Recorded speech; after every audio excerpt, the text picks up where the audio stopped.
Voici une conférence présentée par Gino Testa, animateur de groupe de prière à Paris. Sa conférence a pour sujet la Sainte Joséphine Bakhita, un modèle de sainteté pour aujourd'hui.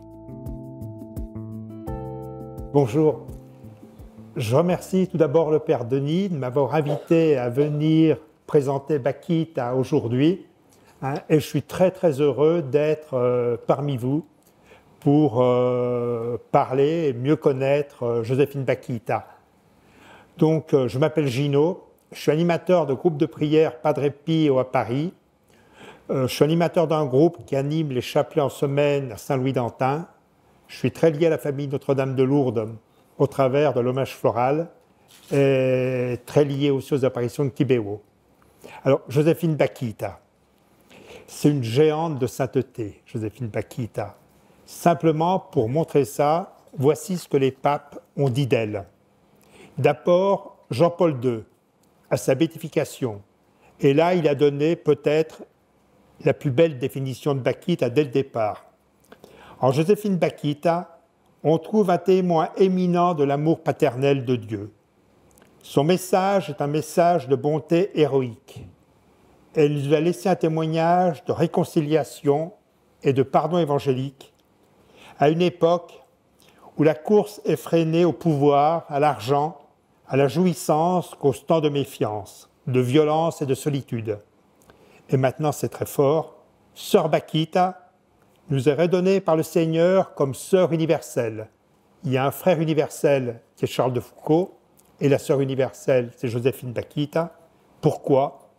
Parce qu'elle nous révèle le secret du bonheur le plus vrai, les béatitudes.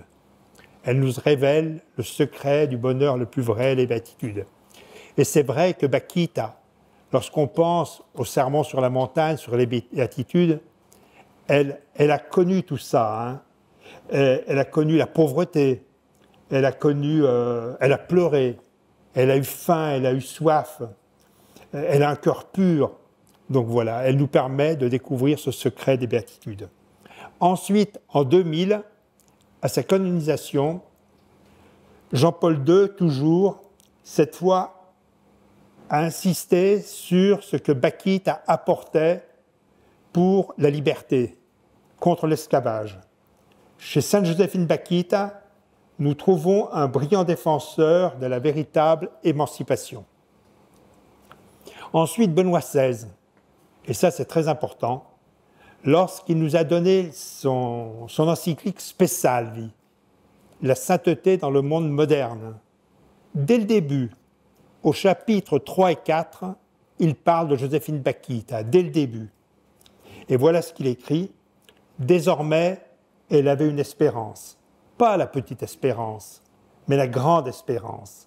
C'est-à-dire, je suis définitivement aimé et quelles que soient les choses qui m'arrivent, je suis attendu dans cet amour. Ensuite, le pape François, en 2015, a instauré la journée mondiale de prière et de réflexion contre la traite des êtres humains. Il a posé cette fête le 8 février, fête de Sainte Joséphine Bakhita. Et enfin, toujours le pape François, dans son exhortation apostolique sur la sainteté dans le monde moderne, parle aussi de Joséphine Bakhita. Voilà ce qu'il dit. Elle comprit que la vérité profonde est que Dieu, et non pas l'homme, est le véritable maître de chaque être humain, de toute vie humaine. Voilà, je dis ceci pour montrer combien les papes ont compris et comprennent Joséphine Bakhita. Alors, je vais tracer rapidement la vie de Joséphine Bakhita. Elle est née vers 1869, au Soudan, dans le Darfour, à Olgossa. Ça, on le saura que des années après d'où elle venait. Parce que lorsqu'elle a été kidnappée, elle était complètement traumatisée, elle a oublié même le nom de son village. Le nom d'Olgossa lui reviendra des années après en Italie. C'est pour ça qu'on connaît son origine.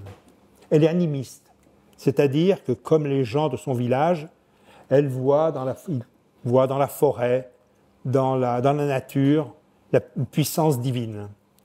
C'est une famille, une tribu très heureuse. Ils font un peu d'élevage, de la culture.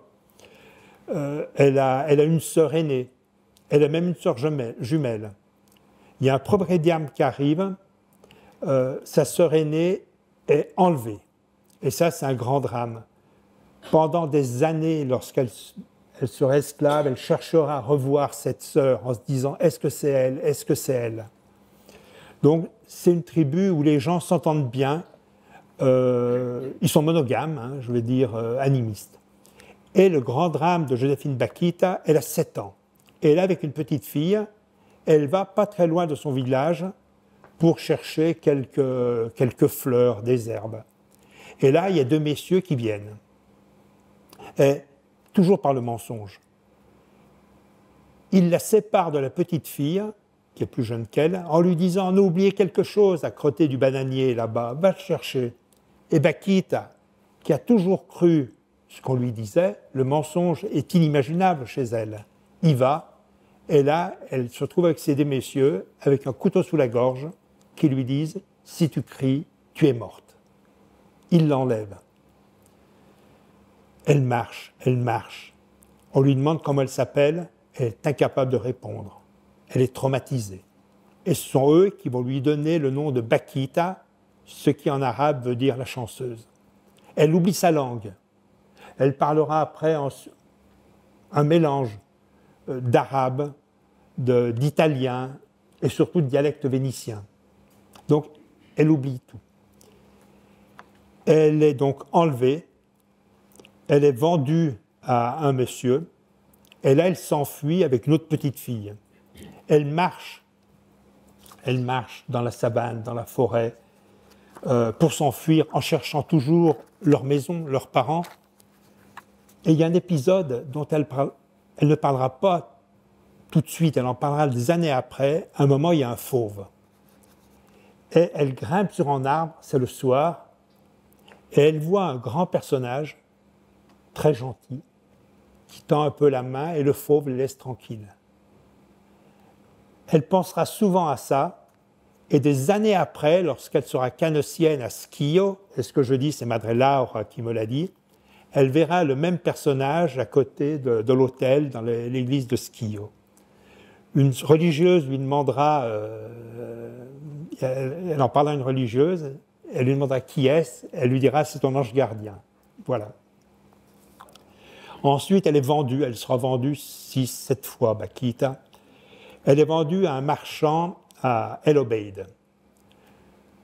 Il a 2 filles et un fils. Elle n'est pas vraiment malheureuse, mais on la traite un petit peu comme un petit chien, un objet.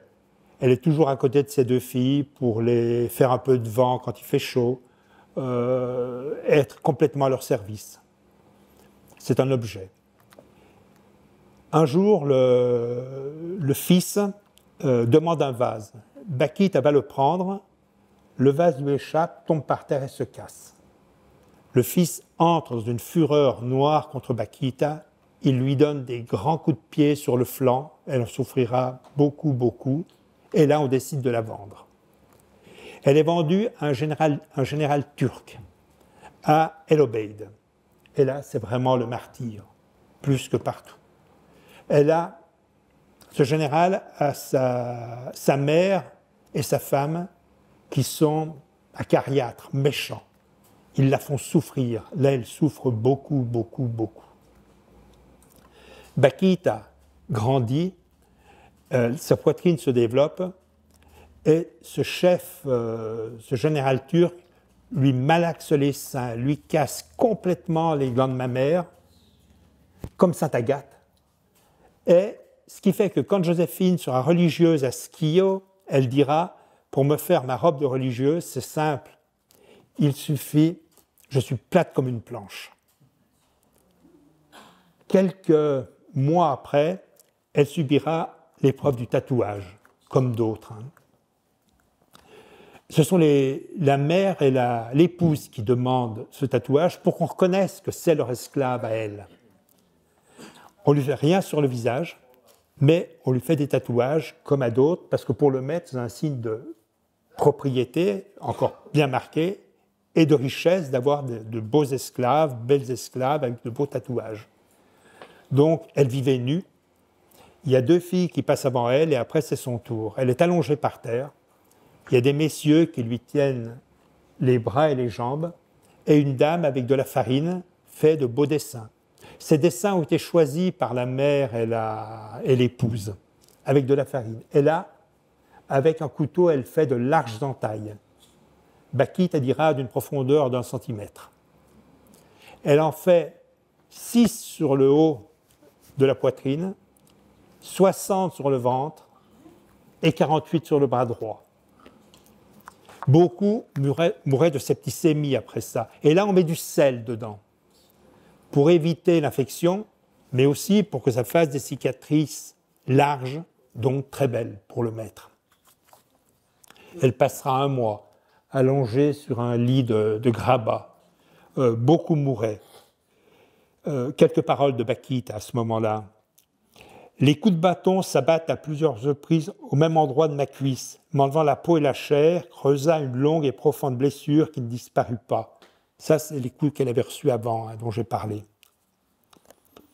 Combien de mes compagnes sont mortes à la suite des coups reçus? Je ne suis pas morte par un miracle du Seigneur qui me destinait à de meilleures choses.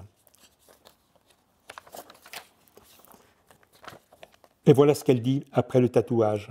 Pendant plus d'1 mois, nous avons été toutes 3 condamnées à rester là, étendues sur une natte, sans pouvoir bouger, sans un mouchoir pour essuyer l'eau, qui n'arrêtait pas de sortir des plaies, à moitié ouvertes par le sel. J'en ai encore des cicatrices. Maintenant, toujours, je reconnais la bonté du Seigneur qui me sauvera. Je ne me souviens pas d'avoir passé un seul jour sans plaie. Pas encore guéri des coups reçus, il m'en tombait d'autres dessus, sans savoir pourquoi.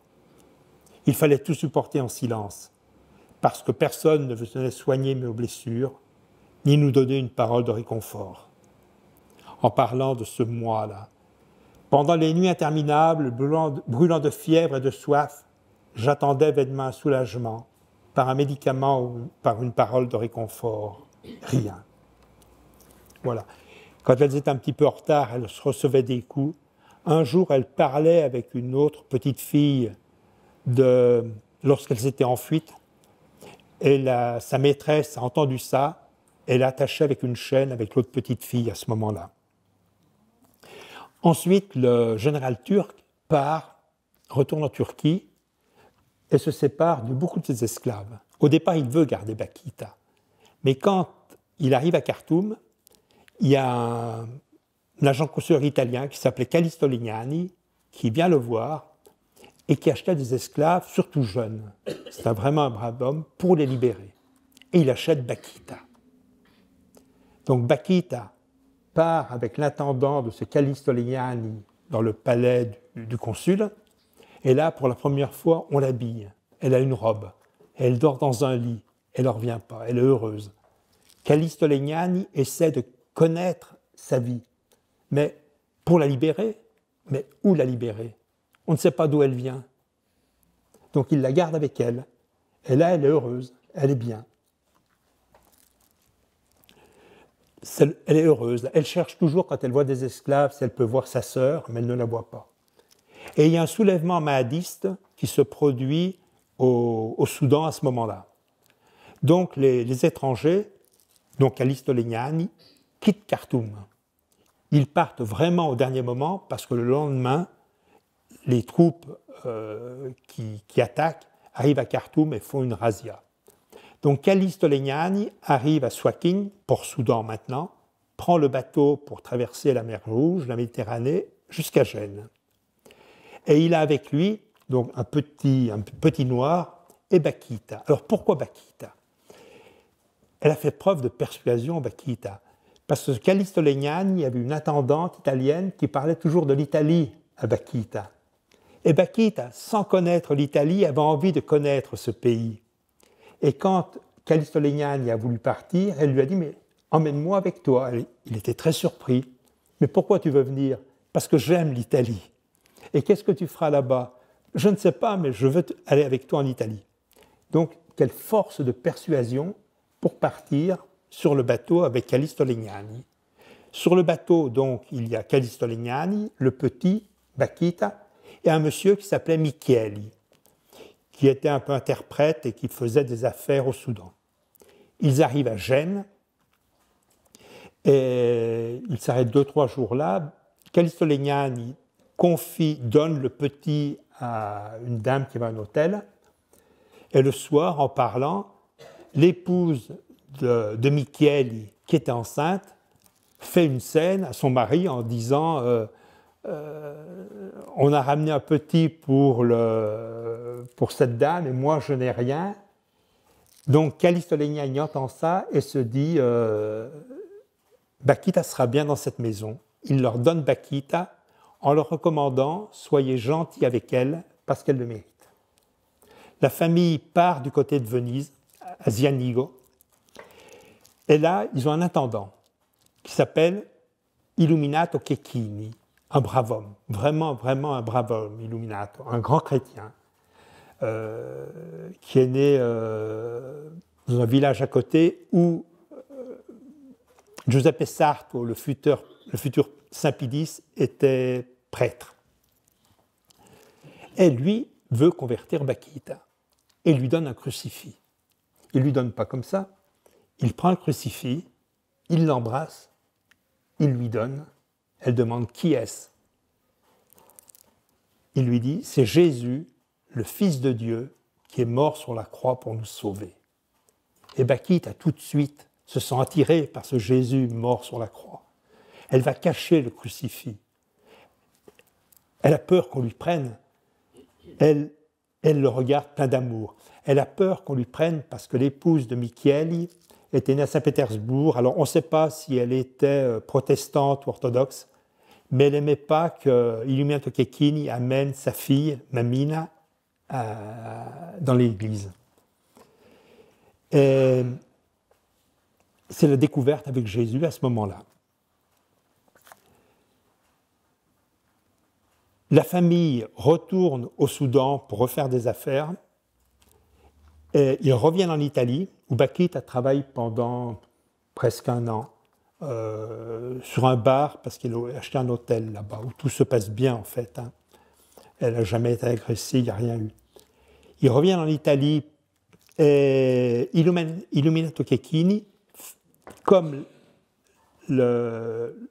Micheli et son épouse doivent retourner seuls cette fois, sans les enfants, au Soudan, il fait en sorte qu'ils soient placés chez les Canossiennes à Schio pour faire son catéchuménat. Donc il s'engage personnellement en signant, si des fois la famille ne paye pas, c'est moi qui vais payer. Illuminato Checchini aime beaucoup Bakita. Il envisage même de l'adopter, mais il y a des difficultés pour ça. Il la considère comme sa fille. Et là, Bakita, quand elle arrive chez les sœurs, la religieuse lui dit « Tu es dans ta maison ».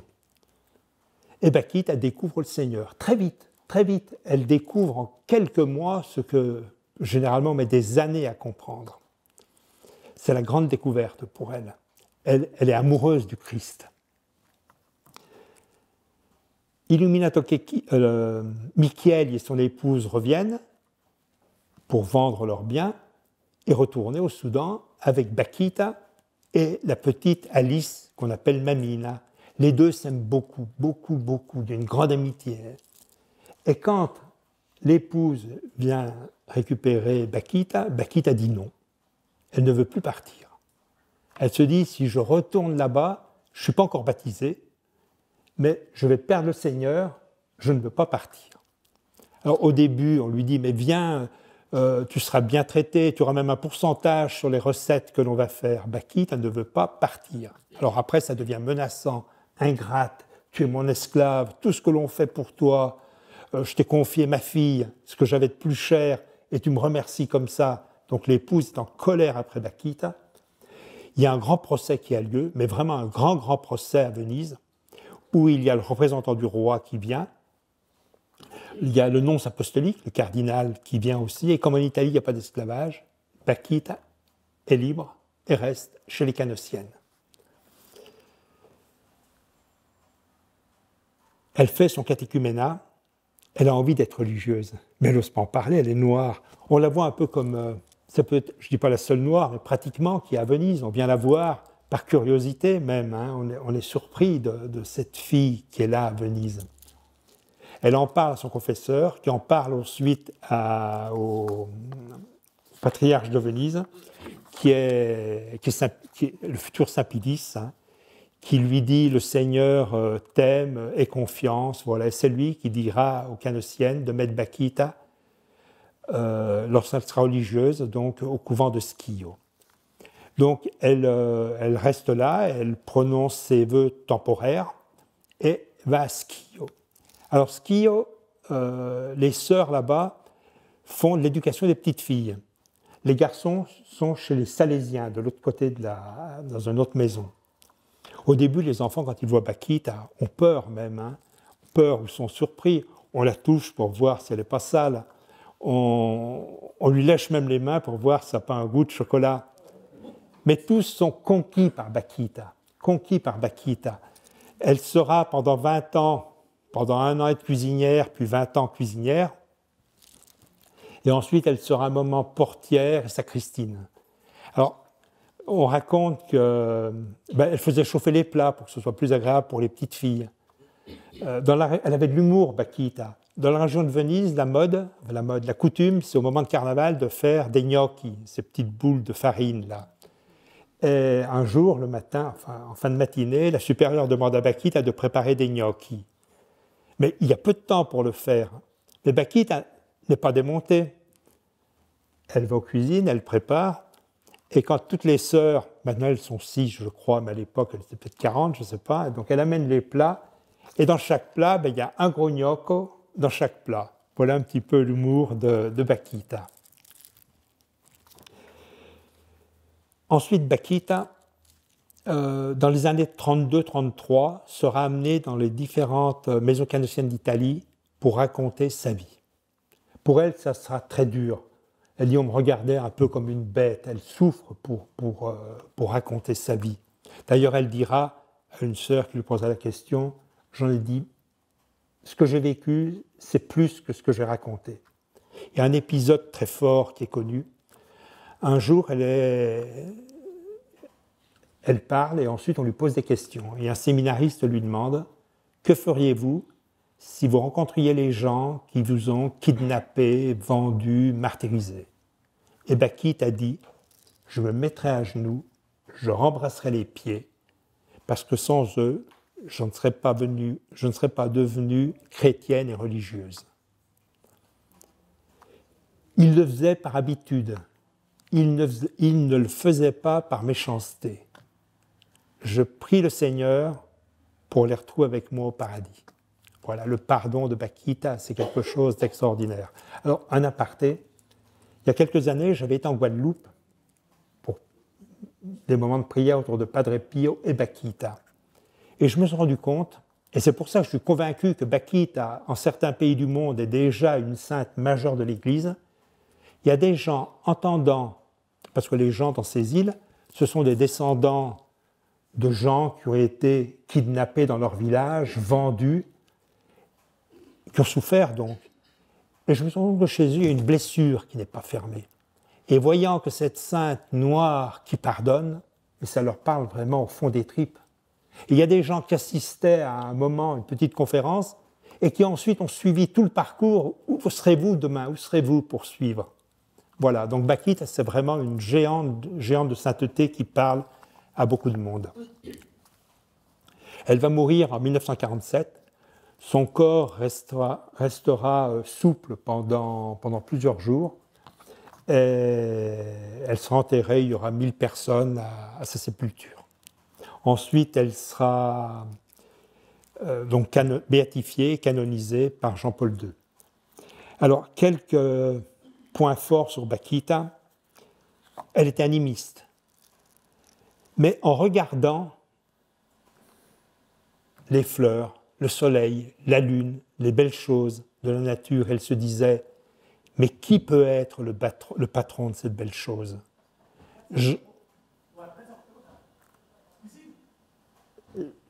Mais qui peut être le patron de ces belles choses? J'aimerais tellement le connaître pour lui rendre hommage. Donc elle cherche Dieu avant même de le connaître. Le pardon, j'en ai parlé, c'est quelque chose de très grand chez Bakita. Et ce qui me touche beaucoup chez Bakita, c'est son émerveillement.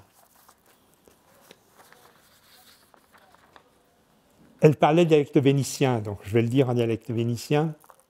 Comme il signor allo fat perciò memi. Comment le Seigneur a-t-il fait pour venir me prendre, moi? Et je me souviens, c'est le père Nicolas Butet qui me racontait un jour, il était à Paris dans le métro et il y avait un groupe de jeunes filles, dont une qui jetait des insanités sur une autre qui était en face, et personne ne disait rien. La responsable ne disait rien. Et il se dit, mais c'est pas possible, enfin, quelqu'un. Et à un moment donné, la fille qui était insultée lève les épaules et dit, je m'en fous, je suis fille de Dieu.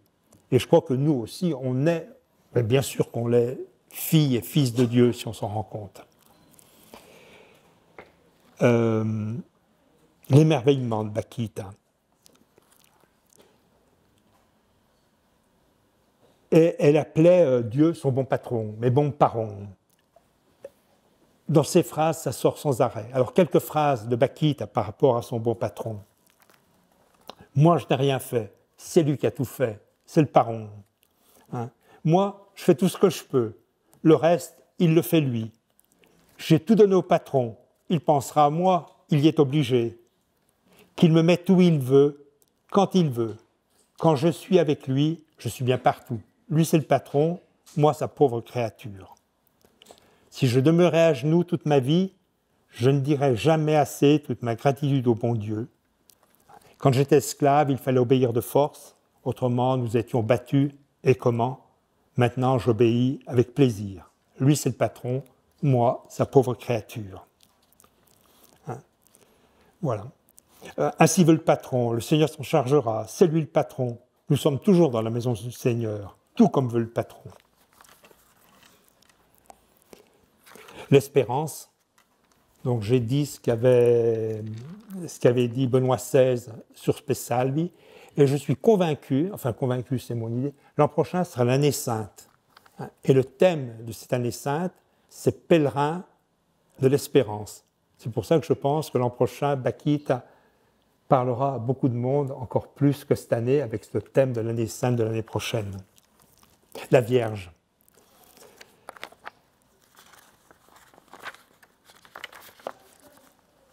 Quand Bakita a voulu être religieuse, elle n'osait pas en parler, mais elle a longtemps prié devant la Vierge de la Salette. Il y avait une statue au couvent de Venise. À la fin de sa vie, quand elle pouvait être moins active, une sœur lui demandera combien de chapelets elle avait récité dans la journée. Elle répondra, toujours avec son humour, « Je ne sais pas combien, mais je suis certaine que la Madone les aura tous comptés. Et si elle ne les a pas faits, mon patron lui dira combien. » Et chose extraordinaire, elle est belle, Bakita. Elle vivait nue et elle est restée vierge. Voilà exactement les paroles qu'a dit Bakita. Ça, c'est vraiment extraordinaire, hein, qu'une jeune fille de 17 ans reste vierge en vivant comme ça, en étant esclave. J'ai vécu au milieu de la fange, mais je n'ai jamais été souillée. Par la grâce de Dieu, j'ai toujours été préservée. La Madone m'a protégée alors que je ne la connaissais pas encore. Et avant de mourir, Bakita, ses dernières paroles, ce sera la Madone, la Madone. Et elle va expirer. Donc on peut penser que la Vierge est venue la chercher. Elle se racontait des petites histoires, j'aime bien ce qu'elle disait à la fin de sa vie, en parlant du moment où elle arrivait devant le Seigneur. Je m'en vais doucement, doucement vers l'éternité. Je m'en vais avec 2 valises. Une contient mes péchés, l'autre, bien plus lourde, les mérites de Jésus-Christ. Quand je me présenterai devant le Seigneur, je couvrirai ma vilaine valise avec les mérites de la Madone, puis j'ouvrirai l'autre. Je présenterai les mérites de Jésus et je dirai au Père, « Jugez ce que vous voyez. Oh, je suis sûr de ne pas être renvoyé. » Alors, je me tournerai vers Saint-Pierre et je lui dirai, « Ferme la porte, je reste ici. » L'humilité, hein, j'ai dit que lorsqu'elle allait parler par obéissance pour raconter sa vie, c'est une souffrance pour elle, Mais les sœurs, les gens qui l'ont connu, ont tous été marqués par l'humilité de Bakita. Hein, c'est vraiment la chose forte de Bakita. Maintenant, Bakita apparaît, c'est Madre Laura qui me l'a dit, donc je le reprends, mais puis je vais dire quelque chose après, en songe ou en vrai à beaucoup de personnes. Il y a quelques années, j'étais à Skio, il y avait un groupe qui arrivait, qui était de Guadeloupe et qui venait à Skio. Et Madre Laura leur a raconté ça, elles ont sursauté, parce que quelques jours avant, elles avaient rencontré une dame qui leur avait dit « Je rêvais une religieuse noire ». Elle leur a montré la photo de Bakita. Elle lui dit « Oui, c'est elle qui m'est apparue en songe ». Et beaucoup de gens l'ont pris, en particulier des gens qui ont des difficultés à avoir des enfants. Et il y a même quelques paroisses du nord de l'Italie qui ont fait une demande pour que Bakita soit déclarée sainte patronne des jumeaux. Mais le Vatican a dit c'est trop particulier, vous pouvez considérer ça pour vous. Alors, par rapport aux enfants, Bakita était très proche des enfants. On voit avec Mamina, avec toutes les petites filles qui étaient avec elle. Elle avait une jumelle aussi. Voilà. Et Bakita, c'est la femme libre par excellence.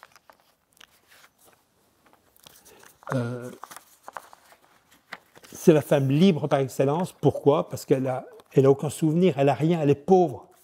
Elle est pauvre. Il y a la supérieure qui fait une conférence sur la pauvreté, elle dira « Il ne me reste que mon crucifix et mon chapelet, mais si vous voulez, je vous les donne. » Alors, le thème, c'est la sainteté, pour ce que nous apporte Bakita aujourd'hui, la sainteté. Et je crois que les propos de Bakita m'aident beaucoup. Moi, c'est là où je trouve que Bakita parle vraiment. C'est Dieu qui parle au travers de Bakita. Voilà quelques propos de Bakita. Il y a une sœur qui lui dit « J'ai un peu peur quand je me présentais devant le Seigneur. » Et Bakita fait cette réponse fulgurante. C'est simple. Il suffit de faire maintenant ce qu'on voudrait avoir fait à ce moment-là.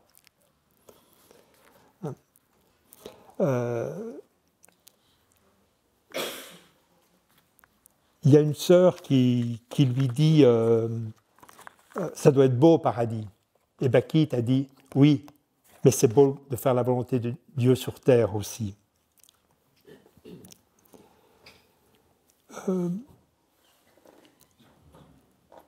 Voilà, donc quelques propos sur Bakita, et j'en reprends d'autres. Quand elle était cuisinière, près du fourneau, il y a des gens qui se plaignaient un peu de la température, et Bakita a dit « Notre Seigneur sur la croix n'a jamais demandé à changer de place. » Et quand il faisait chaud, elle leur disait le feu de l'enfer est beaucoup plus chaud, et c'est seulement de celui-ci qu'on doit avoir peur. N'est pas beau ce qui paraît beau, mais beau ce qui plaît au Seigneur. Et elle a beaucoup de doigté avec les enfants. Un jour, il y a deux petites filles qui devaient prendre des fruits sur un arbre, et Bakita les voit, elle leur fait simplement cette remarque le Seigneur voit tout, et c'est tout. Et elle aime les gens, Bakita. Quand elle est cuisinière, il y avait quelques problèmes qui étaient mal faits. Elle n'avait pas dénoncé la personne qui avait mal travaillé. La supérieure venait faire le reproche à Bakita, et Bakita fait cette remarque. Vous avez raison, je ne suis pas très dégourdi. Priez pour moi pour que je m'améliore. Qu'est-ce que vous voulez dire par rapport à ça?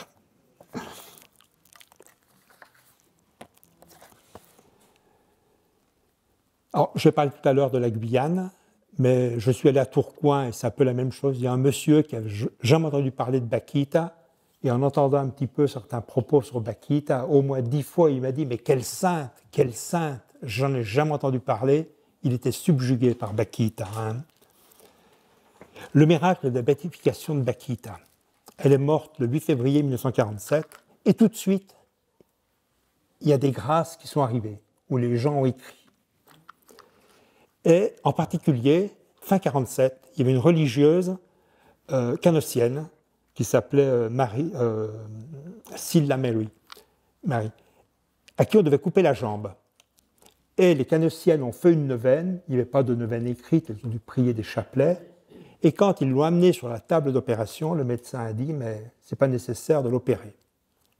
Donc elle a sauvé sa jambe. Et pour la béatification, les canossiennes, alors c'est ce qu'elles m'ont dit, donc je reprends, elles ont pris une corbeille, elles ont mis des enveloppes dedans de grâces reçues, elles en ont tiré une, et c'est celle-ci qui est sortie. Bon, ils ont dû regarder ce que c'était quand même, si c'était jouable.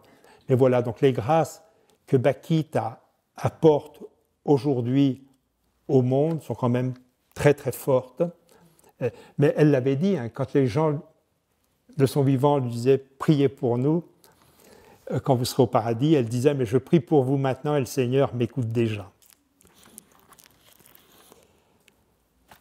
Je vais rajouter quelque chose. À un moment donné, Bakita était portière.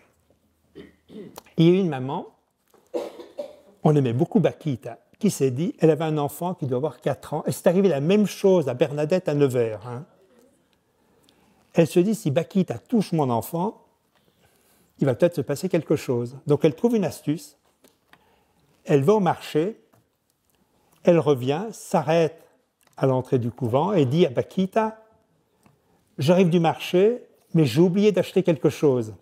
Est-ce que vous pouvez me garder mon petit pendant que je vais le chercher? Et Bakita, faites tranquille, ne vous faites pas de soucis, faites vos courses. Et la maman dit, oui, mais gardez-le sur les genoux, hein, ne le posez pas par terre, soyez tranquille. La maman part, le petit commence à s'agiter, tombe par terre, et quand la maman revient, elle voit son petit qui marche. Donc elle devient toute rouge.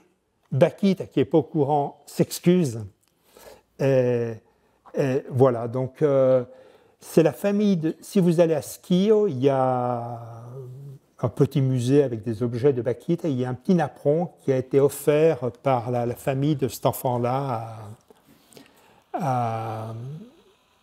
au couvent. Bakita a aussi un don prophétique. Pendant la guerre, elle avait dit aux gens de Schio, n'ayez pas peur, votre maison ne sera pas touchée. Effectivement, il n'y a aucune maison de Schio qui était bombardée, il y a eu quelques bâtiments industriels autour, mais pas les maisons.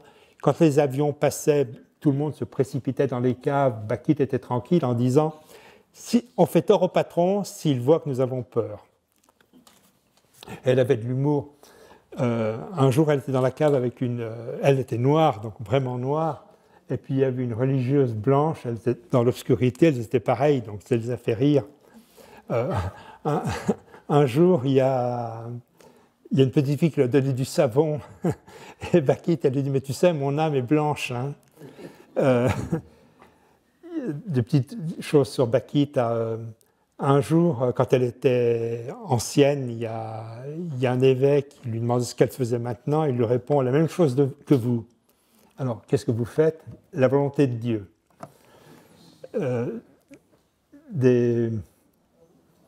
y a beaucoup de petites histoires que racontait Bakita sur son rêve. Alors, Bakita n'a jamais rien écrit, mais elle a dicté ce qu'on appelle le diario, c'est le journal, qui existe en France, qui est publié par les manuels, hein, c'est pas très gros, donc elle raconte ce qu'elle a vécu là-dedans. Donc ça, c'est traduit en français. Il y a l'histoire, la Storia Meravigliosa, l'histoire extraordinaire, mais qui n'est pas traduite en français, qu'elle a racontée à une laïque canossienne. Le roman de Catherine Olmy est très bien, c'est un roman, donc c'est romancé, mais ça permet d'aimer Bakita, d'imaginer un peu ce qu'elle a pu vivre. Je trouve que c'est un très bon roman, qui a failli avoir le concours d'ailleurs. Hein. Il y a quelques autres écrits. Il y a une neuvaine à Bakita qui est en vente en ce moment, enfin une neuvaine à Bakita qui est sortie il y a 10 jours. C'est moi qui l'ai écrit, c'est pour ça que je ne veux pas en parler. Le film est très bien. Celui que nous avons vu tout à l'heure est très bien fait. J'étais content de voir Sœur Maria Carla, qui est la supérieure de Schio, là, qui est au courant de notre moment aujourd'hui. Voilà. Et le film en 2 épisodes qui est très long, donc elle est sympathique, très très sympathique, mais c'est un peu romancé dedans. C'est romancé, il y a des choses. On voit Monsieur Michel qui est amoureux de Bakita, ça c'est inventé, il y a beaucoup de choses. Mais elle est sympathique. La langue, elle a complètement oublié son nom complètement. Il y a le nom Olgossa qui lui est revenu des années après, c'est pour ça qu'on sait qu'elle était du Darfour, c'est à l'ouest de Khartoum, près de la frontière. Elle est pauvre, elle n'a rien. Elle a tout oublié.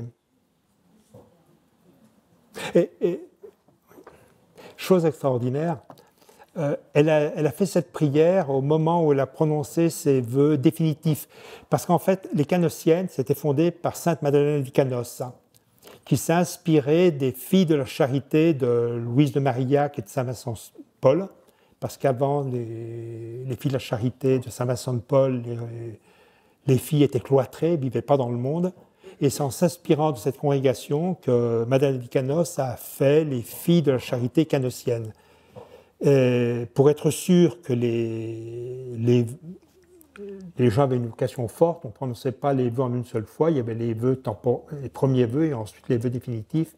Et au moment de ces vœux définitifs, donc elle avait déjà 40-50 ans, elle dira « mais je voudrais voler pour dire à mes frères d'Afrique s'ils connaissaient Jésus, ils l'aimeraient beaucoup. » Et quand on voit nos églises maintenant,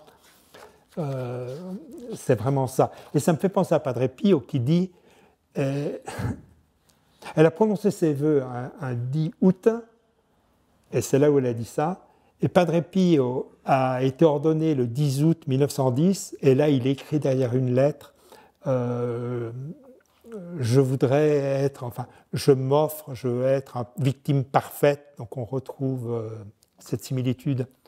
Et Padre Pio dit, je voudrais voler pour inviter toutes les âmes du monde à aimer Jésus, aimer Marie. Cette conférence a été captée à l'église de Saint-Paul de Macampagne par Kenan Waisong. Elle est disponible en réécoute sur le site internet RCF Charente ainsi qu'en visionnage sur Télé 16 et YouTube.